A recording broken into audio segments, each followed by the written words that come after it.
I'm Steve Plach, and I'll be your host for this evening's program on Voices from the Village. Tonight, we'll be talking about getting some hands-on, we'll be getting hands-on training as well on green solutions for everyday living. Anytime we try to control nature with the understanding that we can, it results in some real problems. Tonight we'll be talking about how we can take better control of our natural environment, about our nature, and tonight I have with me tonight to discuss that Bill Smallman. Bill, welcome, and Stephanie Sellers-Sakasai. Welcome, Stephanie. Thank you. Before we get into our discussion and look at this wonderful hands-on training we have and some music we'll have later, as we normally do, we go out on the street and we ask a question to the people in Santa Cruz. And let's see what they had to say. All right. Hi, this is Betsy Phillips with Voices from the Village Community TV. And today we're asking people, how much do you think the toxic chemicals in your cleaning products are affecting your health? So chemicals in the environment, like in our household products, I don't know. I feel like a lot of the stuff, like Windex and everything, it like really gets in the air, and it can cause birth defects. I've noticed, like from hearing around and everything. There's chemicals in your cleaning supplies, so watch what you use when you're cleaning, and keep it all natural and organic. I do think that chemicals in our cleaning products might be affecting our health. I worry that there's not enough testing going on, and that most of the people making the decisions are probably making them based on their own economic good rather than the good of everybody in community. Well, everything affects everything in one way or another. Depends on how toxic things are. We've been using cleaning products since cleaning products have been invented, and there haven't been severe cases that I know of cleaning product deaths. No, I don't think that the chemicals are affecting our me or my environment. I think that the only way they affect us is that they make us look better and feel better in our community. So anyway, as far as cleaning products is concerned, so. Are we ready? Okay, so not surprisingly, the people in Santa Cruz are extremely well educated and knowledgeable about, cleaning solvents, things like that they have, in their homes, and whether or not they feel they're really harmful kind of to their personal health. Stephanie, I was just fascinated in reading your website, and you have such a wonderfully rich history. Just take a few minutes and tell us about, about yourself and your history moving through to where you are kind of now. Oh, wow. Okay, well, now I think I'm coined an eco-alchemist. Yeah. And I'm an artist, and when I first decided to become an artist, I realized that for me it was about empowering myself with nature and not using petrochemicals, which are so readily available. Right. And that sort of changed my life and my path, and I created a concept called Green Solutions for Everyday Living in 2004. Which is meant to empower people with nature's tools to take back their environment for a cleaner health and a better planet. Right. Or should I say a better health and a cleaner planet. There you go. Either way, we're so connected. It's all about the connection. If you think about it, when you're going to clean your oven, would you clean it with baking soda, something that you could then even drink or use, or would you clean it with a deadly toxin that of course, you couldn't drink? And so that's where the connection comes. If we're really going to be sustainable and if we're really going to be independent from the 1%, then we really need to understand how to take back that power in our everyday decision-making process. And if we get time, I'd really love to talk a little bit about the Alchemical Renaissance Organization, which is also on the website, just fascinating. But I'm sure that if we can, we get to that. Bill Smallman, Bill, welcome. You and I have a couple of things in common. One is our opposition to the desalination project, but another is that you ran for 5th District Board of Supervisors in 2012, and I, of course, ran for City Council in 2012. Give us a little bit of your background. I know that you're a civil engineer, you're a resident of Lompico, but you have a long-standing interest in the environment and watershed and that kind of thing. That's correct. I'm also a director for the Lompico Water District, and also like Stephanie, I'm on the Valley Women's Club Environmental Committee. Wonderful. And I've really been interested in finding a solution to desal alternatives, and that's it. I think I developed a workshop on there's a local website, if you haven't heard of it. It's called www.civinomics.com. Of course, yeah. And Robert Singleton and the folks over there. Yeah. I have my own workshop on that, and it's basically, the title of it is called Creating a Great Alternative to Desal. And I'd really like to find a solution to that instead, and that's been my interest. And that is really a very worthwhile kind of community dialogue website. And they've created Robert Singleton and the folks over there, Robert, a good friend, and they have some wonderful pages and questions about the various issues that are challenging us both locally and regionally. So it's really worth your while to get onto that website and kind of get involved in the dialogue. One of the things that I was going to allude to in my introduction, really didn't get a chance to, was something that I noticed in some of the literature that was on your website, and that is about how big oil, big pharmaceuticals, big agriculture is kind of taking some of this, the ability to make our own decisions in green solutions out of our hands. Similar to what we went through with the Occupy Santa Cruz, where that big corporatist thing was the banks and the mortgage loan companies. But this is the similar thing about the corporatism of actually the green solutions that we would like to kind of take back ourselves. Tell us a little bit about that problem before we talk about then the solutions. That's a really good point to bring up. Nowadays you can go out and you can buy a green product, but is it really green? You have to look and you have to be careful. A lot of the products that were formerly a small-owned company are now owned by larger corporations, and their ingredients change. One of I don't know if we can mention particular ingredients, but one very common ingredient that Simple Green has changed its ingredients to a point that it actually is not within the California standards, Prop 65. It's really toxic. And so why would we want to be dumping that into our watershed? Everything that we use goes into our watershed. Of course, yeah. And if we don't, it runs off and gets wasted and goes into the ocean. So it is such a critical thing. So what do we do when we go to the market, when we want to look for something and we see, oh, it's natural, oh, it's green, oh, that's a nice forest scent, oh, lovely, but it's really not. The big lie is that it's unsustainable. It's from a petroleum coal tar molecule.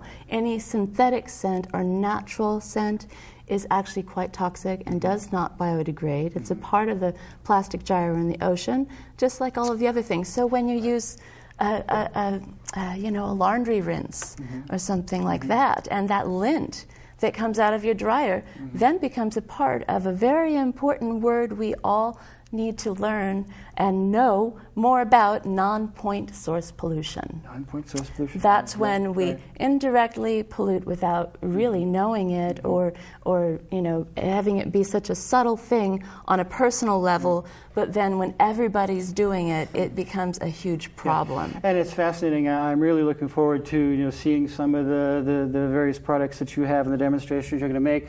But I think it's an example of something Bill and I were talking about earlier. Sometimes you can do the wrong things inadvertently for the right reasons. For instance, when we talk about desal alternatives, we talk about rainwater catchment systems and gray water recycling, but they also talk about in the city laundry to landscape. So you can water your garden through your laundry. Now, if you're not using the right the green solutions kind of for everyday living, you can be really harming the earth, harming that water that's going to eventually run off into our watersheds, into our ocean, become part of our water system. Bill, you have some experience, particularly with the watersheds and that. Tell us how really important that is to keep those sustainable and to keep those really working. Yeah, I think I was talking to Stephanie earlier, and I think it was helpful for me to think of the solution as being either a site-specific, homeowner solution. The most exciting one lately has really been like you mentioned, gray water systems. That could save a lot of water. Right. And then the other side is what I've been really involved with is major infrastructure, things like large recycled water treatment plants, in that kind of thing. So it was helpful for me to kind of make that division. So I've been more involved with the more site-specific. There's a lot of issues of getting people to, either getting savings with their water district or incentives to actually install these systems. Right. I know a lot of, that's a whole separate issue that. Right.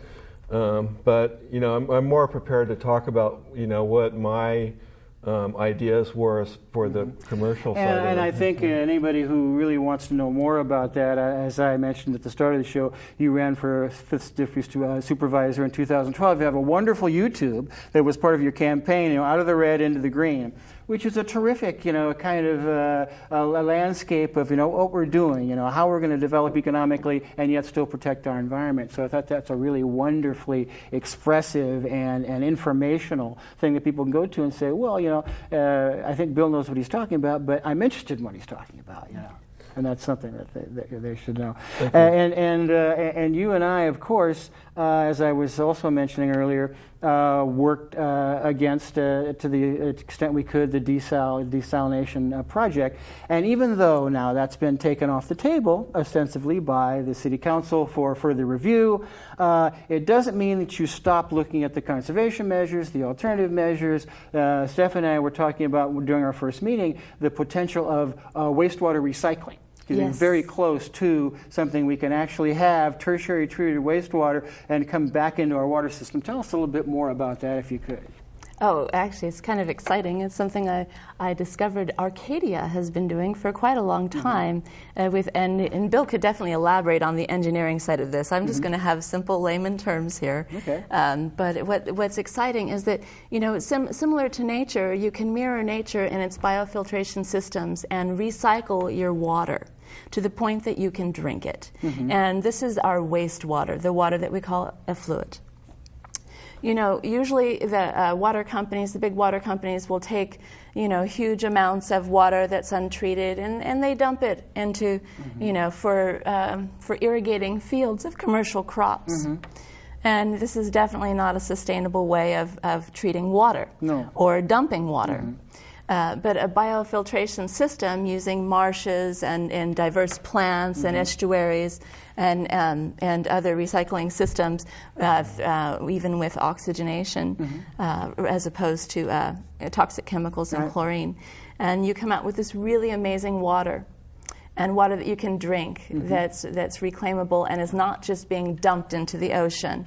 And another really important thing, since we are talking about water and site-specific, we want to preserve our watershed. Right now, our watershed is dwindling desperately. And why? The rainwater doesn't go back to the ground. So how do we get that water back to the ground is so crucial in our planning as a community and as a county to not only infiltrate water harvesting systems and gray water systems and desalination, but to also start mandating permeable surfacing so that we're not wasting all of this precious water that's being run off into the ocean with a lot of other nasty chemicals from the road. And that's really such an important point. And we had a guest not too long ago that was talking about the permeability of surfaces and things like that, and how that affects our water. One of the things that Bill and I were talking about also in terms of desalination was my idea that when we took the money that was in surplus for our water department, it was about $40 million that they have. It was going to be partially in payment of the desalination plant that was going to cost about $130 million. That money now can be used for what I would like to see kind of a local conservation corps. And that local conservation corps could go out and rehabilitate our watersheds so they'd be much more efficient, so that we would actually have more water coming down through the watersheds. Bill, tell us a little bit more of the practical aspect of that kind of thing. Oh, well, yeah, my whole concentration was to try to find an alternative plan to desal. You know, absolutely our watershed, there's a lot of thing, and part of my plan really was to collect stormwater. I'm interested in the water that flows into the ocean that the fish really don't, the high storm flows. And it's filled with a lot of silt from erosion that we should try to mitigate. And also it's filled with a lot of septic leach water that comes from the thing, which we also, all that water, the erosion and this problem are big environmental things that that we can correct. And don't ever underestimate the amount of water that we dump into the ocean is over 3 times the amount of the proposed desal plant. And that it's filled with pathogens, and it has a huge impact. When we have the chance to treat this water, basically my interest was to construct an advanced water treatment plant. It uses the same technology as desal with reverse osmosis. But you'd be surprised, actually, that the tertiary treated sewer water has much less chemical solids than salt water. And salt water, the seawater, actually has a lot of organic chemicals as well. And so anyway, we can take this water out. I don't believe that people will agree to direct potable reuse. That's actually using this water, although I've been told that this water is drinkable. I prefer the indirect potable reuse, and that's why I felt to design a pipeline down the railroad corridor to build it, and it would help pay for making a bike path and then installing injection wells along that. So it's win-win a lot of ways. One, you end your pollution into the ocean from this sewer water. 2, you're building a saltwater intrusion barrier because the railroad corridor conveniently falls along the coast. And finally, it'll help also pay for the bike path as well. So that's why I kind of was. And we were talking about that earlier about what a wonderful idea the rail trail is, but how financially impractical at this point in time it is because of the state budget shortfalls and things like that. We really need quite a bit of money to be able to do that. So there's an economic development component, but also an environmental protection component. And one other thing I'll mention is that during the desal battle that raged for a long time, I would go to the Water Department and the Water Commission, the desal task force, and tell them, well, the city has what they call a stormwater management plan. But it doesn't manage any of the stormwater. All it does is make sure that it runs off. So all this water that we're losing from the stormwater runoff, which, as you say, the desal plant was going to produce 2.5 million gallons of water per day. From 6.5 seawater, 2.5 of fresh water. And 3 times as much water washes down during any particular stormwater season that we don't recapture at all. Another thing they told me is, well, we can't recapture this because we have no excess storage capacity. And I said, well, how about lining some of the quarries on the North Coast and do that? And that was my suggestion to them. So, no, it's impractical. We can't do that. But we have our natural storage capacity right underneath the ground. It's called our water table. Yeah, well, but my plan was really divided into 2 groups. One was using the recycle, which average is 8.4 million gallons a day. So I figured, okay, but then they could supply about 7.5 million gallons a day. So that's about a 3-to-1 ratio. Exactly right. Yeah. Building the bike path with injection wells, but it would also have the option of a lot of big recycle water services. There's two golf courses, Cabrillo College. And then also we could build fire hydrants, but then pipe the water all the way down to Watsonville where they could also use it down there. But the other part of my plan was to collect stormwater out of the San Lorenzo River and build reservoirs at the sand quarries. And those reservoirs anyway, to create them, it's probably, out of all the environmental impacts in my plan, that one has the most, but it's much better than building a reservoir as they planned in the Zayani Canyon and building it because you're destroying a lot of the fish habitat. These are scarred pieces of land that I think would be helpful to have this place where we could put this water and treat it. It's going to be heavily laden with silt, yes, but it's less expensive, I believe, than treating salt water. There's one question that I had, and that is to what extent does our current water filtration systems filter out the toxins that we're talking about, the problems we're talking about? Before we move to the solutions, how much does our current filtration system actually neutralize that as it goes through the system and come out as tertiary treated water that we're actually drinking? I don't really think it's that much. There's a lot of contaminants in the water if you think about it from the standard process. that happens. And that's why if you look at your water bill, you're going to see, by law, it's required to note all of the different heavy metals and poisons that are in there. But even that's only a minute portion of what's actually in the water. And the chemicals that they use to treat it, as well as things like prescriptions. If people dump their pharmaceutical drugs down the toilet, that's going to end up coming out of the water that you drink from your tap. And heaven forbid should fracking ever become an issue, and we're had really shows, in trouble then. Here on fracking, as we're as concerned about that as anyone. One of the joys of doing this kind of a show is it is live and it is call-in. So if anybody's out there has a question for Stephanie or Bill, please call us at 425-8844, 425-8844, and we can try to answer to the best of our abilities your questions. So I think we're beginning to cover some of the problems, some of where we are. How about a little sanitizer demonstration here? How about that? That sounds really great. And speaking of gray water and doing things that are healthy for your water system, there's nothing like making your own sanitizer, I tell you. And ladies and gentlemen, this is a first for me. So I think this is truly interactive and wonderful. I really think it's critical. It's a combination of, at your home, not polluting the watershed and Bill, with products. Help yourself, gentlemen. Okay, thank you. Now, these are two different kinds that I've made earlier today. You can make a hand sanitizer pretty much with about anything. We should spray this on our hands? You can spray it on your hands. You can also spray it on your face, but I wouldn't get it on your glasses because it's harder to see. That can be an issue. Okay, Stephanie, please. So what we're doing is we're using the good old-fashioned hand sanitizer that's been around for hundreds of years, witch hazel, which has a 14% alcohol content. It's soothing to the skin and it helps with inflammation as well. It's a great medium and a vessel for a few more herbal ingredients to have a completely antibacterial process. So I forgot my funnel today. It's so silly, but I think I'll be okay without the funnel. So I'm going to be filling this up about 2/3 full with witch hazel. And then once that's about full, you can hear the lovely sounds. It's almost like I'm going under the ocean.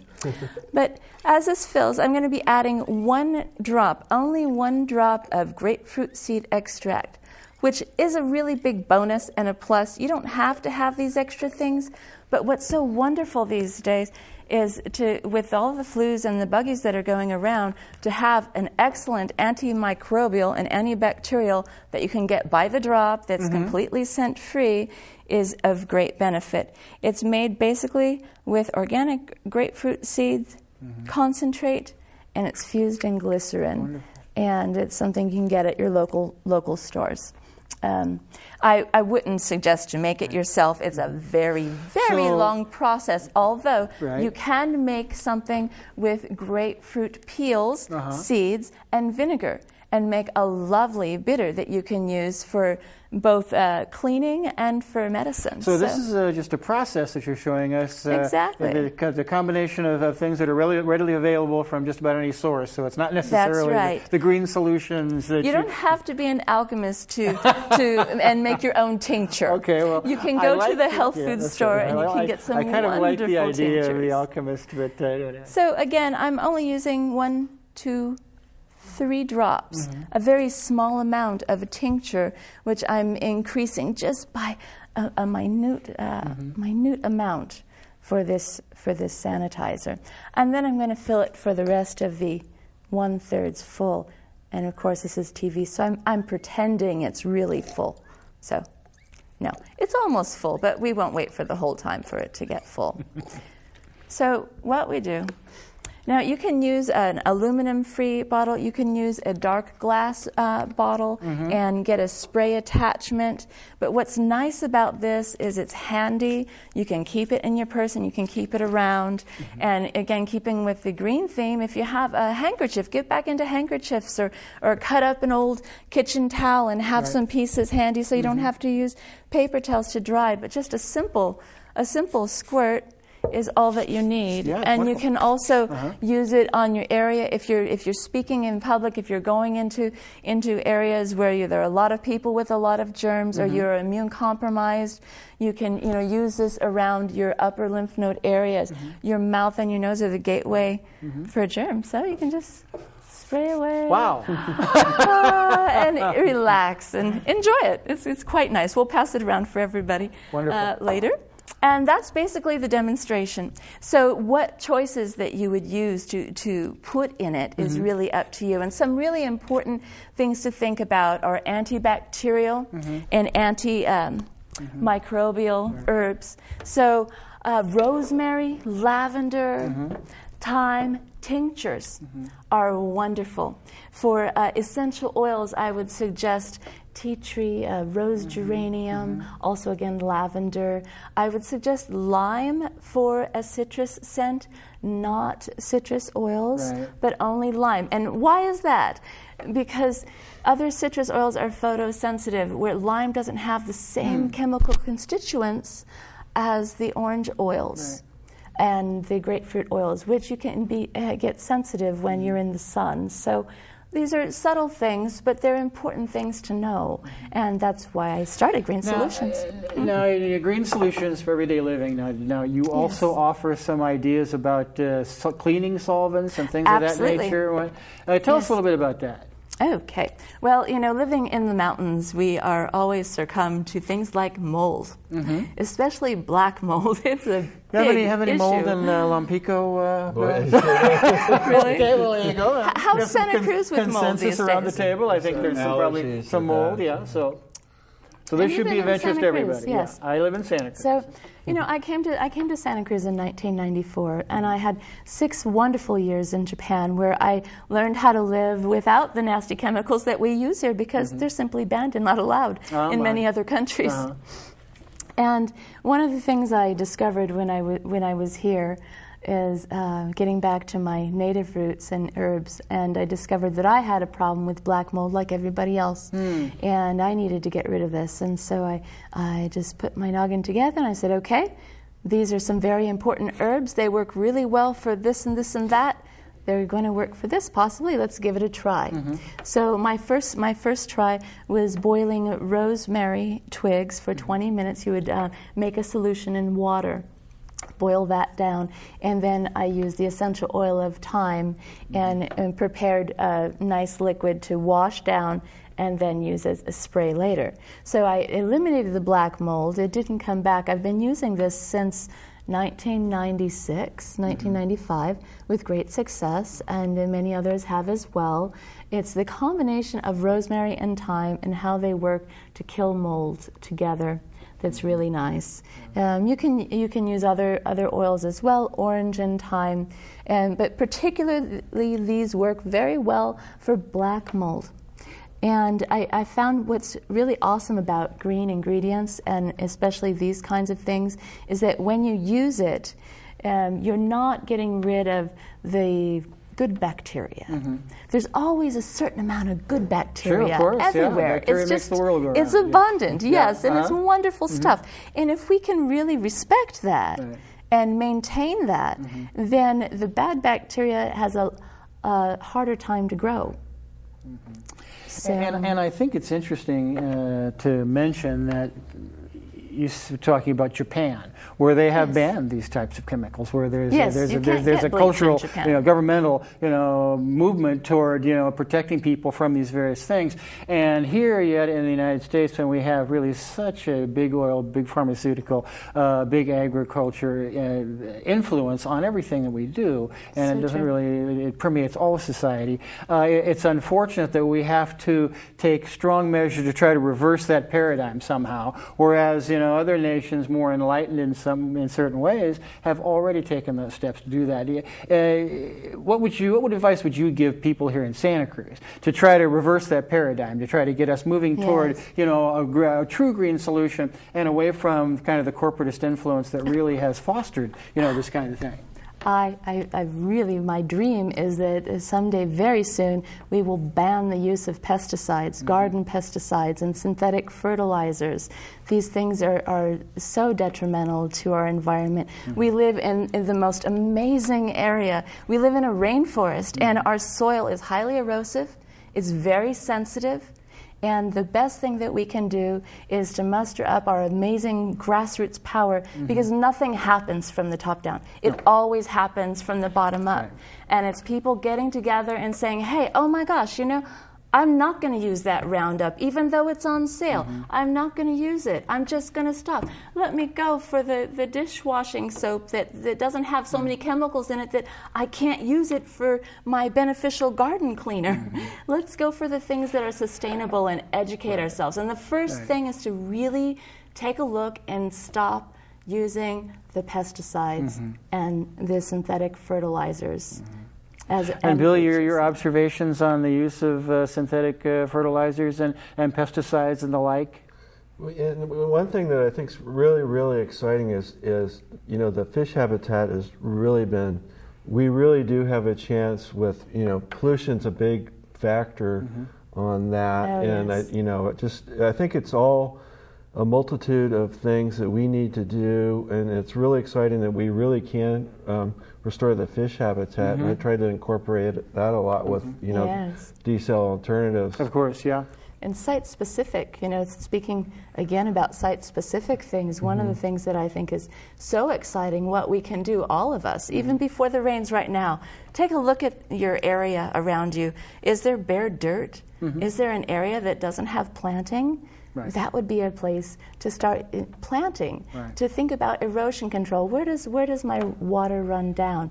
What things are running with that? How can I preserve the area around me? That's huge. And making dirt, lots and lots of dirt. Of course.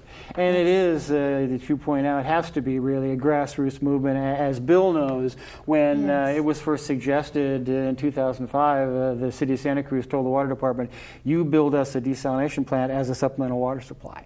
And that train went down the track until about 2009, 2010, when people in a grassroots movement, you know, rose up all around town and said, you know, we want to look at desal alternatives before we spend this money, before we, you know, there's this very energy-intensive, you know, carbon developing, you know, plant is going to be built. We want to know more about it. We want to know whether there's things we can do. And the people at Rick Longinati and Paul Gratz and those folks and myself organized with not only desal alternatives but the Right to Vote on Desal coalition, and gathered 8,800 signatures amongst people in Santa Cruz, put Measure P on the ballot, and now they have a right to vote on the construction of a desalination plant when and if it ever gets to be shovel ready, when they've you know, approved the EIR and things like the environmental impact report. So that is the beauty and the value of real grassroots organization, real grassroots movement. I know, Bill, you've been involved with those things yourself, you know, over time.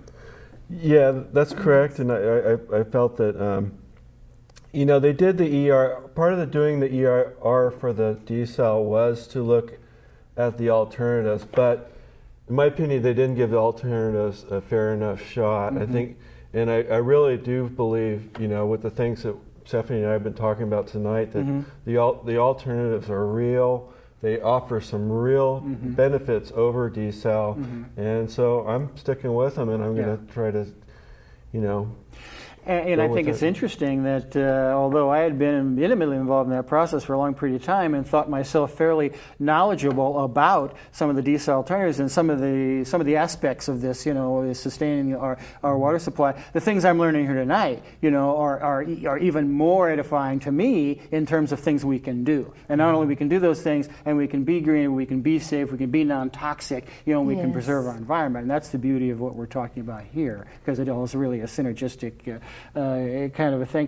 Tell us more about green solutions for everyday living, as long as we have some time, and kind of where you're going, where you are now, where you're going to go in the future, and what really you're going to be offering the community over and above our conversation here tonight, and then moving into the future, because I know you are a concerned community member, and this is something you're offering lovingly to the community as something that you believe in very strongly. Thank you, yes, and I'm honored to do this. I'm really thankful to be able to walk this path, and I'm really glad to be a part of Santa Cruz now since 1994. It's been awesome. So Green Solutions has come a long way. It's a grassroots kind of a thing, and the very next step for Green Solutions is we're going to be having a watershed symposium. Green Solutions Watershed Symposium on November the 2nd at the Felton Community Hall. Wonderful. It's a free event from 1 to 5. And this is really exciting because in 2005, the Valley Women's Club Environmental Committee supported me in doing this. After doing it for just a year, they came in and they've been helping in making this happen. And since 2005, I've given free community workshops teaching people how to use these materials, how to empower themselves with nature's tools, answer questions, and make household things that are really important, like making your own non-toxic, eco-beneficial flea powder, and you know, dry. You didn't bring any of that today, did yes, you? Yes. Well, okay, well, we'll take a look at that in a few moments. All those little things down there. Okay, well, maybe we'll take a little also, tour of that at some point. Yes, and how to deal with the problems of lice and nasty bugs without having to go buy these toxic chemicals. How to just use tea tree and conditioner and putting it together, or coconut oil or neem. Alternatives are very important, and they change a lot. And there are a lot of wonderful alternatives out there. So Green Solutions focuses on alternatives that are, number one, multi-purposeful. And they're combined for designed specifically for use, continual use. So some essential oils you wouldn't want to use continually. Also, Green Solutions is designed so that you don't have to just use essential oils. You learn about the herb, the plant, the ingredient, and the many different ways that you can use it, between boiling down your herbs to a reduction to make a household cleaner, or to make a cold syrup, for instance.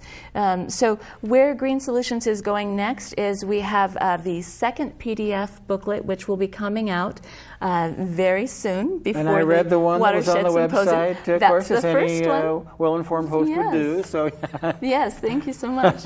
Yes, there's on the site of Alchemist Renaissance Organization, arrowbydesign.org, you can download the free PDF booklet, and that has it's kind of a miniature of recipes and a little educational table on the various things that you would use, and its historical uses as well. And a very interesting, fun story to read. You know, it's very it's very well written, I thought, and it's educational, but it's, you know, it still kind of captures your imagination and your interest. You know. We're thinking locally here, and I think it's important to think locally and our focus be local so that we can organize on a grassroots level and do things. But if we step back for a moment, and I know that, Bill, during your campaign, you were very much an advocate for California Forward and that kind of thing. You know, at least you had mentioned that, you know, in some of your campaign literature. On a statewide level, you know, what is it that we can do? Where are we going? Are there any new initiatives that we should be aware of, you know, to kind of take us from where we are now and this dependence on toxic-laden cleaners and solvents and this kind of thing, and maybe move away from that a little bit? Well, it's really critical because, you know, all that's, it does, you know, the water, it gets into your water system. So it's, and, you know, the products actually they're not only work better, but your exposure to them, you know, we're part of the environment, so your exposure to these are much more healthy. As far as I don't know, that California Forward, when I started my campaign, I still really don't know too much about it, though. I had the idea that, you know, I not only wanted to be concerned about the environment, but the economy as well. So, but, you know, we can incorporate these green products, I think, with the economy, and I think there'll be more of a demand for them when people become a little bit more educated on them, and the fact that if they're around your household, not only they're healthy, it makes for a more healthy environment in your home, but the bottom line, the stuff's not going down into the river, affecting the environment, the fish, etc. Our water, and like I said, all those desal alternatives was all about collecting water for drinking water. So there's a motivation to stop erosion and silt pollution because we can get that water back and use it for our use without having any chemicals that we have to take out of it. You know, I think the real growth happens when we kind of go back to our roots, going back to where we were 100 years ago. You know, how can we fuse and balance that? How can we? 100 years ago, we didn't have to go to the store to buy a toilet cleaner or to you know, buy particular products or you know, heaven forbid, you know, dishwashing detergent. You know, people made it themselves. So these days, in our industrial economy, where we're slaves to the dollar, where do we find that balance? And I think that starts individually, and that's where the power, the grassroots power comes in. You know, how can I balance my dollar? How can I be so simple that I'm being sustainable with the things that I use and the choices that I make, and still go out there and do the work that I do, or do the work that I'm looking to do. So that's really where I think the balance comes in. And there isn't enough legislation out there, and we don't have any moratoriums out there, and we're really not thinking about the pesticides that we use in this county and the quality of our soil. And if we look at just something so simple as that and just started to focus on that, then we would make a difference. But if we look to the big guys, it's not going to happen, because the profit margin isn't big enough for them to be enticed. And unfortunately, as Bill knows, and as I know all too well, because we're so agriculturally based in Santa Cruz County, particularly in South County, that's really the tail that wags the dog. And so the big agribusiness is going to determine whether or not you're able to use, you know, some of these pesticides and toxins and things like that. Has that been your experience, Bill, as well? I think so, and it's a difficult problem to, you know,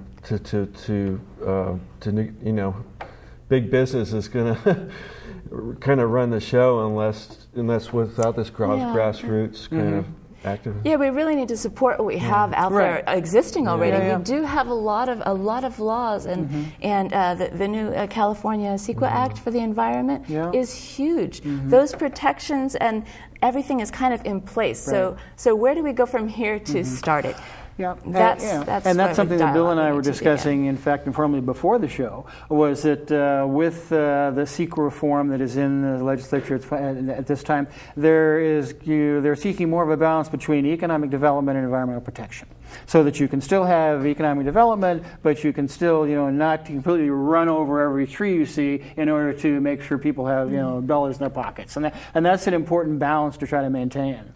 I think it's a very fine line to walk. You know, sometimes you hear about things that are stopping economic things that aren't really harmful for the environment. On the same time, they do stop various things, and it's just a real difficult fine line to walk. But you know, I think from on a county level, you know, we are an agricultural county, yes, but the bottom line comes down to each individual. And if you look at the statistics and the use, just thinking about, you know, the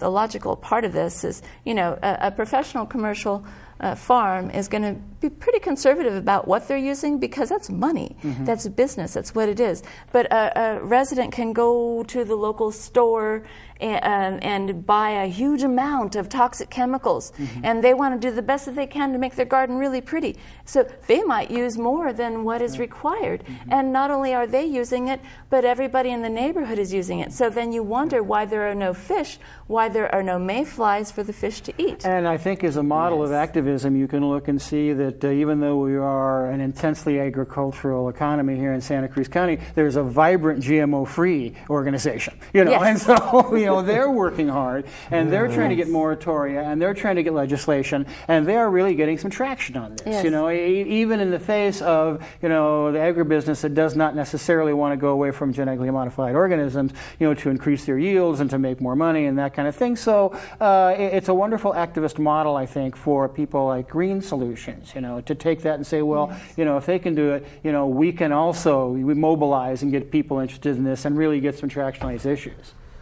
I thought it was, you know, recently, my wife and I she passed away, but she had an organic farm up in Mariposa, and we were talking about Roundup, and everybody said, oh, well, Roundup's perfectly safe, and everybody everybody uses stuff for crazy. It's not really a chemical. It does this, blah blah blah. Yeah. So I mean, it's obviously it's a widespread use. Of course, and she very just well known. said no, it kills stuff. It can't be. And recently they found out now after a long time that it's really not a capiche chemical to be spraying all over the place. So it's kind of the power of the big corporations can put that kind of cloud of thinking. You know what I mean? On a particular product, advertising. It's all in they the have advertising. money to do so. Well, that's right. And the manipulation of our emotion. So if you can just kind of, stop that process from happening when you watch your TV. Enjoy the community TVs without too many commercials. Right. And it's difficult, I think, in the absence of the kind of symposia that you were talking about, to really be able to make some progress in that. I know that when they had Prop 37 was on the ballot recently for the GMO free labeling, that was defeated because Monsanto came in and spent a good deal of money. But what they said was, if you pass this legislation, this proposition, it's going to cost you $400 more a year for your grocery bill. And they reached into people's pockets and they said, we can't afford that. I'm sorry. We'd love to have this genetically modified warning, but we just can't afford it. So they preyed on people's insecurities about them able to put food on their table at all. And that's the kind of thing that you such a shame. You have to combat. It is.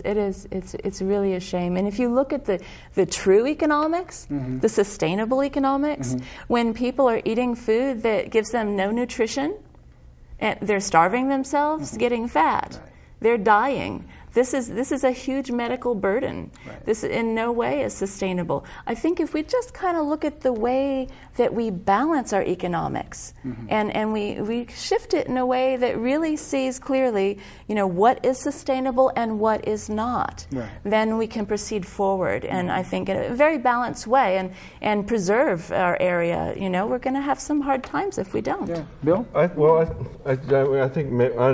think part of the solution is really to support some of the smaller, organic farmers. Yes. You can't let, really big corporate farms.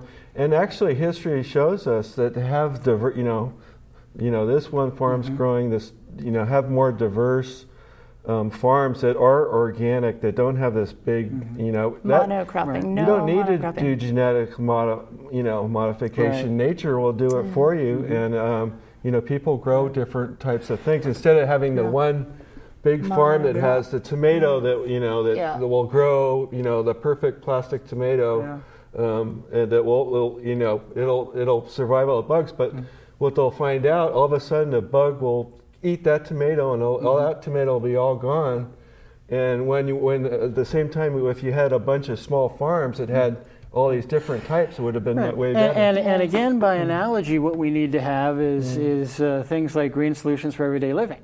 Where people will be able to start and have that as an alternative and say, I would really like to turn away from these toxins that, are costing me too much money or detrimental to my health and bad for my family, and yet I want to be able to do this and be able to have it, be green and everyday and useful. That's the kind of thing we need to have. And that's why we're talking about this now, to let people know that there are these ideas out there. There are these alternatives out here. And Santa Cruz County is a wonderful place for that kind of education, to really have an effect on people and open their eyes about that and say, what, I'll start with that today. Let me get on the website for Green Solutions for Everyday Living, and I'll use that hand sanitizer, I'll use the flea product, I'll use these various things, and not use this other. And that little incremental change, is what starts that.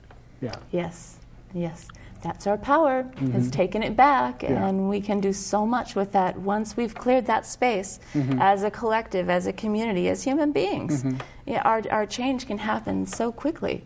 It really can. So there's always hope.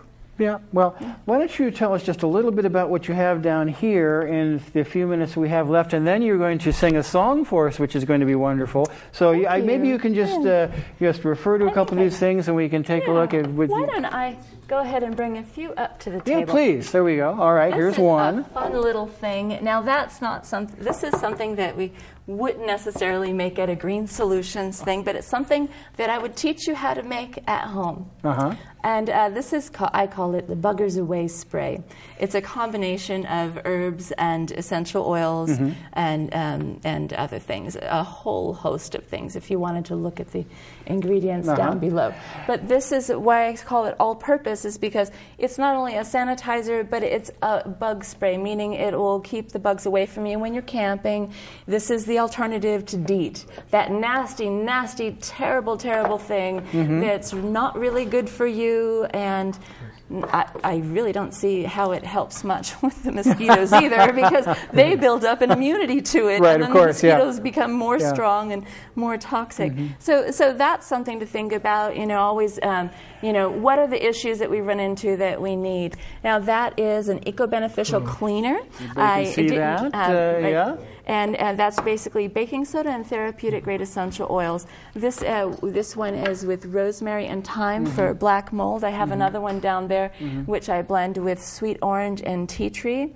And I use that combination because it's just a nice smell, as well as it helps to keep the ants away from the house.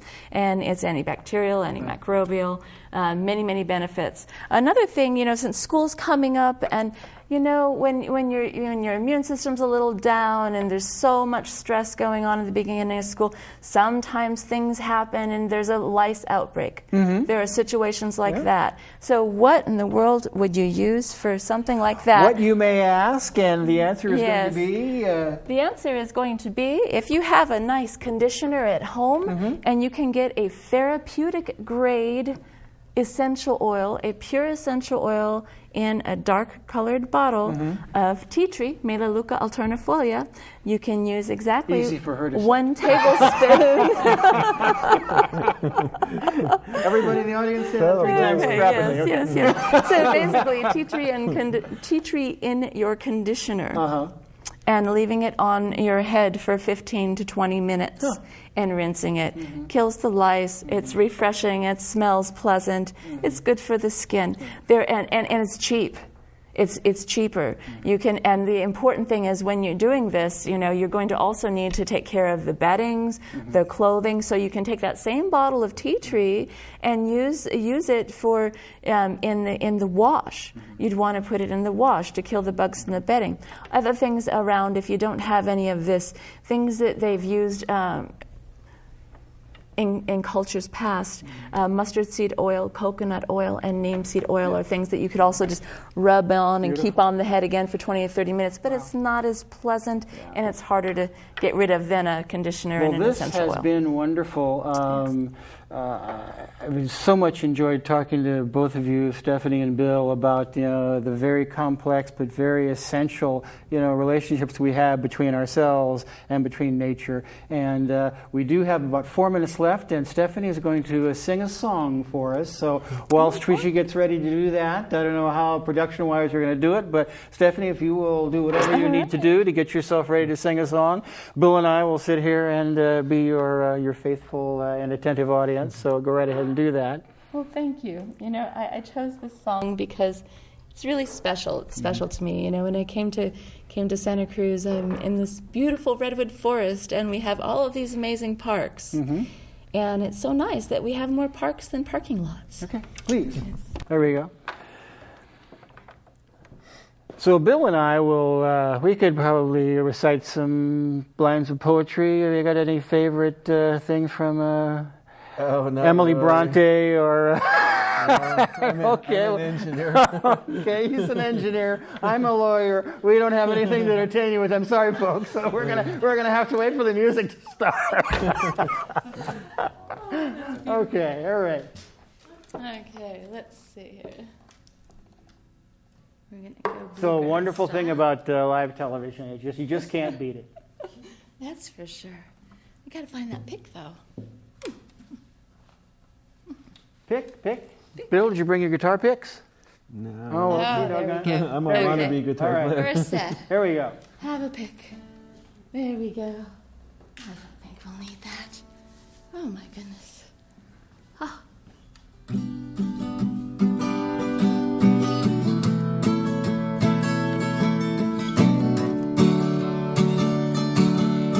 They paved paradise and put up a parking lot with a pink hotel, a Baltic and a swinging hot spot. Don't it always seem to go that you don't know what you got till it's gone? They paved paradise and put up a parking lot. They cut all the trees and put them in a tree museum. And they charged all the people $1.50 just to see them. Don't it always seem to go that you don't know what you got till it's gone? They paved paradise and put up a parking lot. Hey, farmer, farmer, put away that DDT now. Leave my spots on the apples, but give me the birds and the bees. Please, don't it always seem to go that you don't know what you got till it's gone? They paved paradise and put up a parking lot. And then late last night, I heard the screen door slam, and a big yellow taxi took away my old man. It always seemed to go that you don't know what you got till it's gone. They paved paradise and put up a parking lot. I said now, they paved paradise and put up a parking lot. Oh yeah.